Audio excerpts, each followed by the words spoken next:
नाम ही समझेंगे, ठीक है। कंटेम्प्रेरी का मतलब क्या होता है,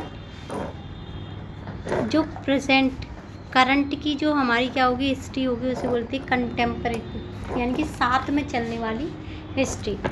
सेंटर ऑफ द पावर, यानी कि जो हमारा कोल्ड वॉर था या फिर हमारा जो डिसइंटीग्रेशन था, डिसइंटीग्रेशन किसका हुआ था, रशिया का, तो उसके बाद वाला क्या किसके पास पावर आए उस चीज़ की स्टडी हम यहाँ पे करेंगे।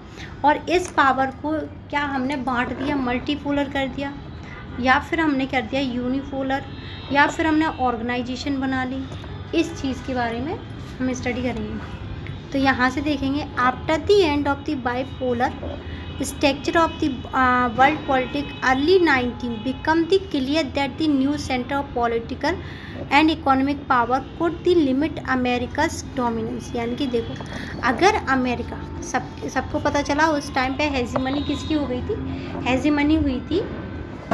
हेजीमनी किसकी हुई थी, अमेरिका की, यूएसए की हुई थी। अब यूएसए क्या करता है पॉलिटिकली, एक तो पॉलिटिकल वे में और दूसरा इकोनॉमिकल वे में क्या करता है, कंट्रोल करता है किसको, पावर को। किसको कंट्रोल कर रहा है, पावर को। किसके बाद, सेकेंड वर्ल्ड वॉर और कोल्ड वॉर के फिनिश होने के बाद, ठीक है। अब यूरोपियन यूनियन क्या है, एक ऑर्गेनाइजेशन है या एक कॉरपोरेशन है, ठीक है। इसमें बहुत सारे देशों ने इकट्ठा होकर के क्या किया है कि हम अपनी सिक्योरिटी पे काम करेंगे, हम अपने कल्चर पे काम करेंगे, हम अपनी पॉलिटी पे काम करेंगे, हम अपनी इकोनॉमी पे काम करेंगे। तो ये बोला है यूरोपियन यूनियन ने।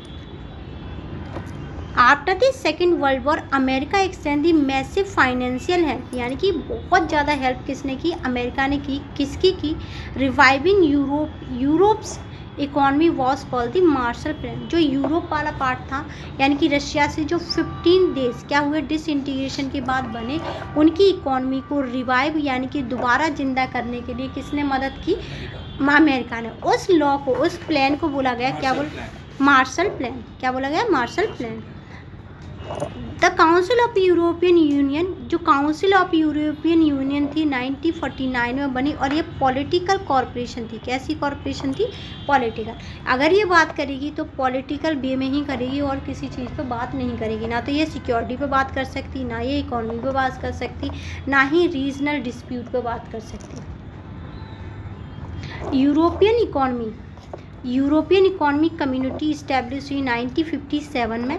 ऑन फरवरी 7 1992 को देखेंगे तो ट्रीटी ऑफ मैस्ट्रिया साइन की किसने, यूरोपियन यूनियन ने। अब यूरोपियन यूनियन ने किया तो अकेली यूरोपियन यूनियन में, अकेला यूरोपियन यूनियन तो है नहीं, 27 क्या है, कंट्रीज़ है। इन सब ने इस वाली ट्रीट पे क्या किया, साइन किया। क्या किया, इस ट्रीट पे साइन किया। एक बार समझा दो। देखो, फरवरी 7 की बात करें तो एक ट्रीटी हुई थी मार्चिया, जिसे साइन किया था पूरी ही यूरोपियन कंट्रियों ने, जिसमें 26 कंट्रियाँ थी। और ये पॉलिटिकल वे में ही बात करेंगी, कुछ इस तरीके का एग्रीमेंट हुआ था। पॉलिटिकल वे मतलब केवल पॉलिटी पे बात करेंगे, इकोनॉमी की बात करेंगे नहीं, सिक्योरिटी की नहीं करेंगे, होम अफेयर की बात नहीं करेंगे, रीजनल डिस्प्यूट की बात ये नहीं करेंगे, केवल एक ही चीज़ पे काम करेंगे, ठीक है। The member of European union की बात करें तो ओल्डर मेंबर कौन थे, पुराने, जिन्हें हम फाउंडर स्टेट भी कह सकते हैं, तो वो क्या थे, Austria, Belgium, Denmark, Finland, France, Germany, Greek, Ireland, Italy, Luxembourg, Malta, Netherland, Portugal, Spain, Sweden. ये फाउंडर स्टेट थे। फाउंडर स्टेट का मतलब क्या होता है, ऐसी स्टेट जिन्होंने उस ट्रीटी को कब साइन किया हो, जब वो बन रही हो। कब, जब बन रही हो। इन्हें या तो हम क्या कह सकते हैं, दो नाम दे सकते हैं, एक तो ओल्डर मेंबर भी दे सकते हैं या फाउंडर मेंबर भी दे सकते हैं, ठीक है। अब न्यू कौन कौन से जुड़े, न्यू का मतलब नए मेंबर भी जुड़ जाते हैं कि चलो ये अच्छा काम कर रहे हैं, हम इनके साथ जुड़ जाते हैं। क्या करते हैं, इनके साथ जुड़ जाते हैं। जैसे एस्टोनिया, लातविया, लिथुआनिया, पोलैंड, चेक, Romania, Slovakia, Hungary, Croatia, Slovenia, Bulgaria, Cyprus. ये क्या मिल गए, नए देश मिल गए इनके साथ, ठीक है। कुछ डिसइंटीग्रेशन के बाद बने थे वो, कुछ पहले से थे, वो सारे ही मिल करके क्या कर रहे हैं, यूरोपियन यूनियन में मिल गए हैं। अब पॉलिटिकल वे में ही बात करेंगे, किसमें करेंगे, केवल पॉलिटिकल वे में बात करेंगे। अभी इकोनॉमी का कोई शब्द नहीं आया ना, अभी इकोनॉमिकल केवल वो बनी है हमारे पास। देखो यहाँ से देखना, इकोनॉमिकल क्या बनी थी, यूरोपियन इकोनॉमिक कमेटी बनी है। क्या की है, कमेटी बनाई है। लेकिन बनने से पहले जब बनाई है तो इसमें कोई भी बात नहीं की गई, पॉलिटी की बात की गई थी। अब यूनाइटेड किंगडम था, वो क्या करता है, फाउंडर मेंबर था किसका, यूरोपियन यूनियन का। लेकिन इसने 2020 में लेफ्ट कर दिया। लेफ्ट मतलब इसे छोड़ दिया। क्या कर दिया, इसे छोड़ दिया। अब इसका एम क्या था, एम मतलब इस हम जब ऑर्गेनाइजेशन बनाते हैं या कोई भी चीज़ बनाएंगे तो उसका पीछे का गोल भी तो होगा, उसका पीछे का मतलब भी तो होगा। तो क्या कह रहा है कि सिक्योरिटी कंसर्न के लिए कॉमन फॉरेन, मतलब ये कह रहा है कि फॉरेन की जो चीज़ें हैं वो कॉमन होनी चाहिए इस चीज़ में, और सिक्योरिटी कंसर्न के लिए, होम अफेयर के लिए, जस्टिस के लिए और सिंगल करेंसी के लिए। सिंगल करेंसी का मतलब यहाँ क्या था कि हमारे देश की, पूरे देश की, केवल जो 27 स्टेट हैं या जो कंट्रियाँ हैं उनकी करेंसी एक ही होगी, और इस करेंसी को नाम दिया यूरो। क्या नाम दिया, यूरो। जबकि हमारी यूएसएसआर की जो करेंसी थी वो क्या थी, रूबल। क्या थी, रूबल। रूबल के बारे में हमने स्टडी करी थी कि रूबल क्या था, रशिया की करेंसी थी। फीचर देखेंगे यूरोपियन यूनियन के, किसके फीचर देखेंगे, यूरोपियन यूनियन के। तो यूरोपियन यूनियन क्या थी, इवॉल्व की, मतलब टाइम के साथ बनी, और इकोनॉमी की यूनियन में मतलब पहले ये पॉलिटिकल वे में ही बात करती थी, फिर इकोनॉमिकल वे में भी बात करने लगी, यानी कि इकोनॉमिकल अफेयर में भी इंटरफेरेंस करने लगी और इकोनॉमी में भी डिसीजन मेकिंग करने लगी। It has started act more and the nation as state, यानी कि अभी क्या कह रहे हैं, नेशन ऑफ स्टेट की तरह काम करने लगी। इसका मीनिंग समझना कि इन सब ने ये मान लिया कि हम एक देश हैं। 27 जो हमारी क्या थी, देश थे या स्टेट थे, उन्होंने मान लिया कि हम एक है। अगर हमारे ऊपर एक के ऊपर भी हमला हुआ, चाहे वो इकोनॉमिकल वे हो, चाहे पॉलिटिकल वे हो, चाहे वो सिक्योरिटी कंसर्न ही क्यों ना हो, इन्होंने सोच लिया अगर एक पे किया तो हम सारे लड़ेंगे एक साथ। उसके बाद आया, it also has some form of the common foreign and security policy. क्या थी, सिक्योरिटी पॉलिसी, और इनके जो बाहर के इंटरेस्ट है दूसरे देशों के साथ जो एग्रीमेंट कर रहे थे वो कॉमन थे। डील की किसके साथ, अदर नेशन के साथ, दूसरे देशों के साथ की। यूरोपियन यूनियन ने क्या किया, अपना फ्लैग बनाया। अब फ्लैग किसे कहते हैं, झंडा, कुछ इस तरीके का था। और क्या था उसने, देखो यहाँ से देखना क्या कह रहा है, flag of European union for the 12 circle, ऐसा बना, और इसमें 12 सर्कल, कुछ ऐसे सर्कल बनाए। क्या, 12 सर्कल। अब ये क्या है, सिंबलाइज करता था किसको, परफेक्शन को, कॉम्पिटिवनेस को और यूनिटी को, यानी कि उनके मतलब उनकी यूनिटी को बताता, वो क्या चीज़ में इंटरेस्टेड है उसे बताता, और किसके साथ compete करना चाहते हैं उस चीज़ को भी बताता था। उसके अलावा देखें तो इनके क्या है, कॉन्स्टिट्यूशन बना इनका खुद का, जो कि फेल हो गया। इन्होंने क्या किया, कोशिश की कॉन्स्टिट्यूशन बनाने की, वो कैसा होगा, फेल्ड। फैक्टर ऑफ फीचर देखेंगे किसके, यूरोपियन यूनियन के, जो उसे स्ट्रॉन्ग बनाने की बात कर रही थी। ऐसी क्या चीज़ थी जो यूरोपियन यूनियन को स्ट्रॉन्ग बनाने की बात कर रही थी। इकोनॉमिकल इन्फ्लुएंस देखे, यूरोपियन यूनियन का वर्ल्ड की सेकेंड लार्जेस्ट इकोनॉमी किसके पास है, यूरोपियन यूनियन के पास है, जो कि कितनी है, 17.3.5 ट्रिलियन है। ये पुराना डाटा है, 17 ट्रिलियन, ठीक है। तो कितनी है, 17.35 ट्रिलियन है, जो कि कब थी, 2016 में थी। किसके बाद थी ये सबसे बड़ी इकोनॉमी, यूएसए से। अब यहाँ पे जो इकोनॉमी है, इकोनॉमी का मतलब क्या होता है, पूरे देश में कितना पैसा या पूरे देश में एक साल में कितना पैसा कमाया जाता है, उसे बोलते हैं उस देश की इकोनॉमी। क्या बोलते हैं उसे, उस देश की इकोनॉमी। अब देखो जो करेंसी थी वो क्या निकल के आई, मैंने पहले ही बता दिया था कि इसकी करेंसी क्या थी, यूरो थी। अब यूरो किसे थ्रेट देती थी, ये देती थी यूएस के डॉलर को। किसको देती थी, यूएस के डॉलर को। यानी कि यूएस को ऐसा लगता है कि हमारे बाद अगर दुनिया में किसी की इकोनॉमी है तो यूरोपियन यूनियन की है। अगर इनका रूबल, ये ऐसे ही लगातार करते रहे, इसमें एग्रीमेंट, इसमें मतलब ट्रेडिंग करते रहे, और भी देश इसमें जुड़ गए, माना इंडिया भी जुड़ गया, थाईलैंड भी जुड़ गया, वियतनाम भी जुड़ गया, चाइना भी जुड़ गया, और अफ्रीकन कंट्री जुड़ गई, सोमालिया वगैरह, ये सारी कंट्री। तो फिर तो हमारी जो इकोनॉमी है वो पीछे चली जाएगी, और दुनिया में किसका, यूरो का किसका? यूरो का डोमिनेंस बढ़ गया। अब यूरो का डोमिनेंस बढ़ेगा तो डॉलर का डेप्रिसिएशन होगा। क्या होगा? डॉलर का डेप्रिसिएशन होगा। जिस भी करेंसी में ट्रेडिंग ज़्यादा होती है वो करेंसी होती है highest currency in the world. अब यहाँ अभी के आज के टाइम पे सबसे ज़्यादा ट्रेडिंग होती है डॉलर में। किस में होती है? डॉलर में। ट्रेडिंग का मतलब क्या है? जितने भी व्यापार होंगे वो सारे के सारे किस में होंगे? डॉलर में ही होंगे। इस वजह से ये स्ट्रॉन्ग होता है।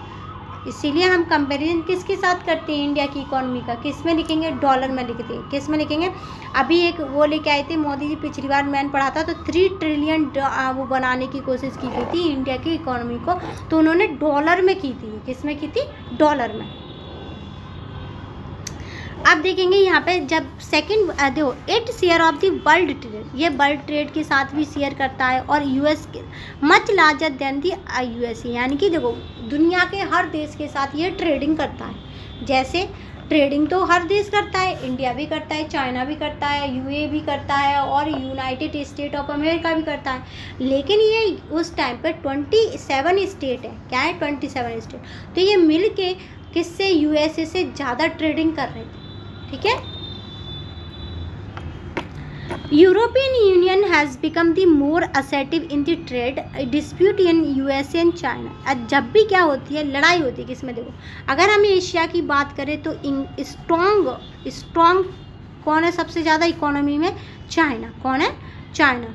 अब चाइना स्ट्रॉन्ग है तो चाइना डोमिनेट करता है इकोनॉमी में। किससे? यूएसए से। ठीक है। डोमिनेट का मतलब है दबदबा बताता है अपना, हेजेमनी जिसे बोलते हैं कि मैं हूँ इकोनॉमी में सबका बाप, ये वाला सीन है इसमें। ठीक है। तो यहाँ पे उसकी इकोनॉमी बढ़ी कैसे? क्वेश्चन तो ये उठता है। उसने क्या किया? हमने किया एग्रीकल्चर फील्ड में काम। कहाँ पे किया? एग्रीकल्चर फील्ड में। लेकिन उसने इस वाली फील्ड में काम नहीं किया, उसने किया सेकंड फील्ड में। सेकंड फील्ड यानी कि मैन्युफैक्चरिंग में उसने इतना बड़ा काम किया कि वो अपने यहाँ पे जो चीज़ें बेच रहा है वो 2-1 रुपए की होती है, दूसरे देश में जा कर के वही चीज़ें बहुत महंगी हो जाती है, कम से कम 300-400 तक की। तो वो डोमिनेट कर रहा है ना। किस लिए कर रहा है? क्योंकि उसने टेक्नोलॉजी के साथ स्किल है, प्रोडक्शन उसने ज़्यादा कर दिया। क्या कर दिया? अगर हमारे पास इकोनॉमी क्या कहती है? अगर प्रोडक्शन ज़्यादा होगा तो सप्लाई ज़्यादा होगी, सप्लाई ज़्यादा होगी तो डिमांड नॉर्मल भी हो सकती है और लेस भी हो सकती है। ठीक है। अब यहाँ से देखें इकोनॉमिकल पावर किसे इन्फ्लुएंस कर रही थी? क्लोजेस्ट थी नेबरिंग कंट्रियों के साथ एज वेल एशिया और अफ्रीका के साथ। मतलब इनकी जो इकोनॉमिकल पावर थी किसकी? यूरोपियन यूनियन की, वो क्या थी? एशिया से और अफ्रीका से क्या थी? ज़्यादा थी। किससे? एशिया और अफ्रीका दोनों से ही ज़्यादा थी। दोनों को क्यों दिखाया गया है? क्योंकि दोनों ही कॉन्टिनेंट है। अच्छा एशिया से नहीं हो सकती, इसमें एक सेंटेंस गलत हो गया। देखो economic power give its influence over it closest neighboring as well as the Asia. अच्छा यूरोपियन, ये स्टेटमेंट गलत था। यूरोपियन यूनियन की जो पावर है किसमें? इकोनॉमी में, उसके वो इन्फ्लुएंस कौन सी स्टेट हो रही है? कौन हो रहा है? एशिया और अफ्रीका दोनों ही कॉन्टिनेंट किससे इन्फ्लुएंस हो रहे हैं? इन्फ्लुएंस का मतलब क्या है? उसे अनुसरण करना, यानी कि उसे मानना। जैसे यूरोपियन यूनियन का क्या है? किससे ज़्यादा थी इकोनॉमी? किससे ज़्यादा थी? यूएसए से। ये फर्स्ट पे था, ये सेकंड पे था। तो इससे क्या हो रहे थे? इन्फ्लुएंस हो रहे थे हमारे जो एशिया के लोग हैं वो और अफ्रीका के जो लोग हैं वो। ठीक है। अब उसके बाद देखेंगे it is also function as the important block. ये इम्पोर्टेंट ब्लॉक यानी कि एक पूरे स्टेट की तरह काम कर रहा था। International economic micro organisation, international economic organisation such as the world trade organisation, यानी कि वर्ल्ड ट्रेड ऑर्गेनाइजेशन के लिए ये एक बहुत इम्पोर्टेंट ऑर्गेनिज्म की तरह या फिर ऑर्गेनाइजेशन की तरह क्या कर रहा था? काम कर रहा था। एक ऑर्गेनाइजेशन की तरह काम कर रहा था। कौन कर रहा था? European union. कौन काम कर रहा है? European union. अब इन्फ्लुएंस देखेंगे यूरोपियन यूनियन का कहाँ है? तो फ्रांस जो है उस यूरोपियन यूनियन में है, परमानेंट मेंबर है कहाँ का? United nation of security council, यानी कि यूएनएससी। अब हमें यूएनएससी तो समझ नहीं आया है क्या? अब यूएनएससी क्या होते हैं? यूएनओ है, इसकी 5 ब्रांचेस है, जिसमें एक WTO है और एक है हमारा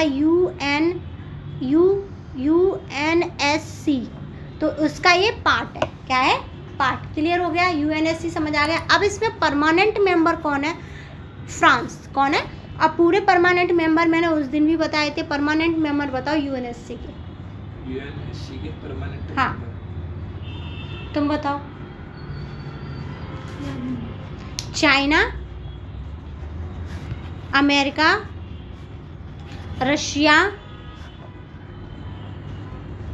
चाइना, अमेरिका, रशिया, फ्रांस और ब्रिटिश। ठीक है, यूएनएससी की क्लियर हो गए। ये क्वेश्चन पूछा जाता है सब जगह कि परमानेंट मेंबर कितने हैं, तो परमानेंट मेंबर 5 हैं। और वो कौन से हैं? तो रशिया, एशिया से कौन सा है? रशिया, चाइना, अमेरिका खुद है, उसके बाद फ्रांस और ब्रिटेन। ठीक है, याद हो गया? याद हो गया? चलो बताओ। France, Britain, China, Asia. Asia नहीं है। अफ्रीका नहीं है। China, Russia, France, British, America. सही।